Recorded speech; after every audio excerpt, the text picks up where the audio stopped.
selling through stories, what are the elements of it if you have them off the top? And does it map onto any other story-based arc? It's an adapted version of the hero's journey, basically, right? And so the hero's journey, if people don't know, is basically what every single Hollywood movie is based off of at this point, right? It's you look at Star Wars, you look at The Hobbit, you look at Duke Bigelow, Male Gigolo, whatever it is. Those are all kind of going to be based off the hero's journey. So Deuce Bigelow, Male Gigolo, they're all going to be based off the hero's journey to some degree.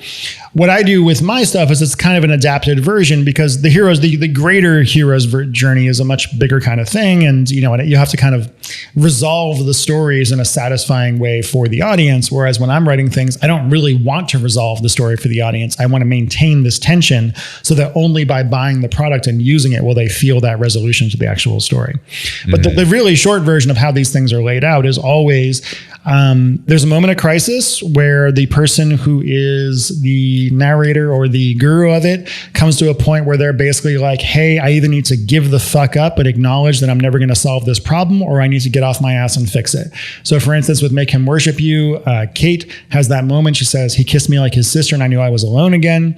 And for her, that was like, holy fuck, it's happened again. I can either become an old cat lady and give up on men, or I can discover the truth and go out and find these things, right? So then she has that choice. She has to sit down late at night, usually while eating ice cream, and make a decision whether to give up or not. Then she goes off and she starts doing research to discover what the truth is. She runs into dead ends as she goes, where she tries things usually that have people have tried before, like dating coaches or going on Tinder or whatever else, but it blows up in her face. Then she has to discover the truth somehow. In this case, she did that by meeting Michael Fiore, some weird guy. He didn't have a mustache though, totally different dude.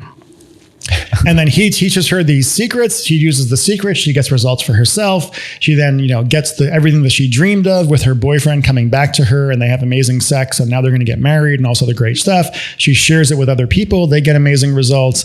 And then she is almost forced to create a product or get Michael Fiore to create a product. And then you get into the actual pitch. And those are going to be the core components of pretty much every single version of this you do. I have several students who just put out their own versions. And, if you know what you're looking for, you can see the bones of it. If you don't, you have no idea. Right. But you have to really know what the structure is. But structure is everything for copy anyway. It's always going to be, there's always just going to be these chunks that have to be in every single letter that you do.